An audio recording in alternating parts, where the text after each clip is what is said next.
Venez avec moi, on va à la rencontre de Stella pour voir comment les couleurs créent de l'atmosphère. Salut Stella! Hello Vangelis. Alors on va colorer un peu notre vie? On commence par le rouge. C'est parti! C'est la première fois qu'on traite d'atmosphère. Atmosphère, atmosphère, est-ce que j'ai une gueule d'atmosphère?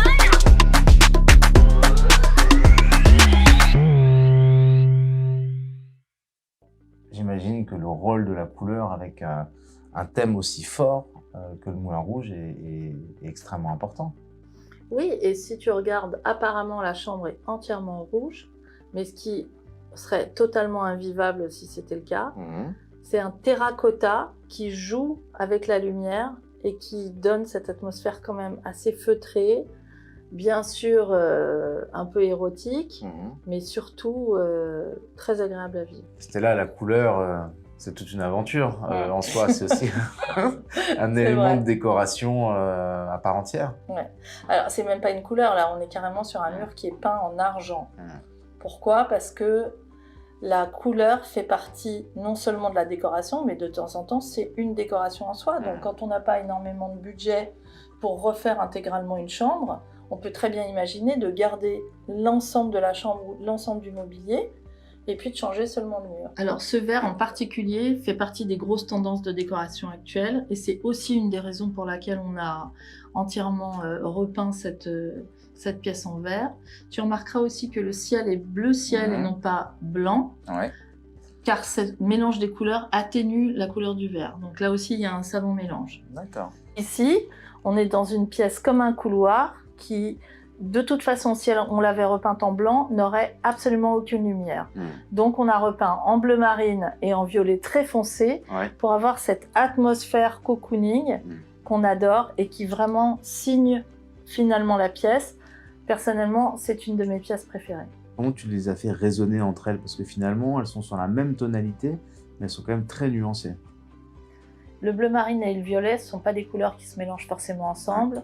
En tout cas, quand elles sont brillantes, on a l'impression d'être dans une boîte de nuit des années 70.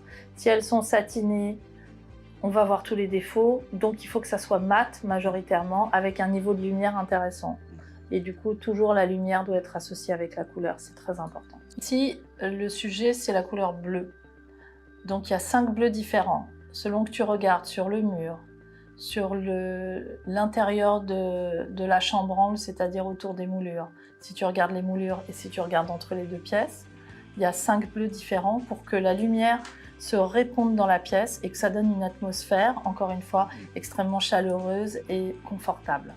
Maintenant, attention, les couleurs, c'est très dangereux à utiliser. C'est d'ailleurs pour cette raison que la plupart des gens ne les utilisent pas et restent dans le blanc. Nous, on traite le blanc comme une couleur.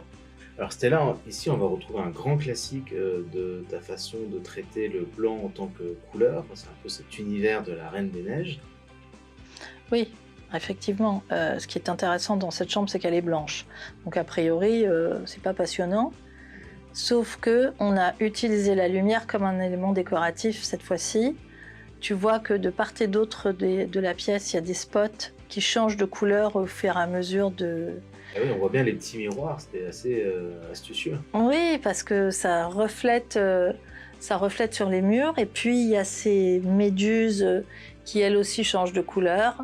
Et finalement, tout ça donne un truc assez enchanté, un peu kitsch, mais qui est amusant. Pas trop. En tout cas, c'est une chambre qui fonctionne très très bien, que les gens adorent. Et tu vois bien que toute l'atmosphère décorative, y compris les rideaux, sont blancs. En exploitation, c'est pas si difficile que ça parce que les éléments un peu plus salissants sont traités en beige. Et finalement, on a une couleur qui magnifie le mur comme si c'était une autre couleur. Mais oui, le blanc est une couleur. Est-ce que la couleur, c'est pas la nouvelle forme de différenciation de ce que peut offrir une chambre d'hôtel par rapport à une chambre chez soi? Mais bien sûr, au contraire, parce que regarde, tu sais parfaitement que dans une chambre d'hôtel, tu vas vivre quoi? Une nuit et une journée, allez, 2-3 jours grand maximum. Donc à la limite, tu t'en fous. C'est une expérience, tu vas être dans le bleu turquoise, c'est hyper sympa. Après, tu n'as pas forcément envie d'avoir ça chez toi. Donc c'est ça l'expérience client, c'est ça l'enchantement. A contrario, si tu arrives dans ta chambre d'hôtel et qu'elle est blanche, bon, bah, c'est quand même un peu triste. Et Trop neutre, quoi. Ouais, t'as pas cet effet waouh que de temps en temps tu as envie de trouver dans l'hôtellerie. Bon, bah super. Merci beaucoup, Stella. Merci Vangelis. Et à bientôt pour un nouvel épisode. Ouais.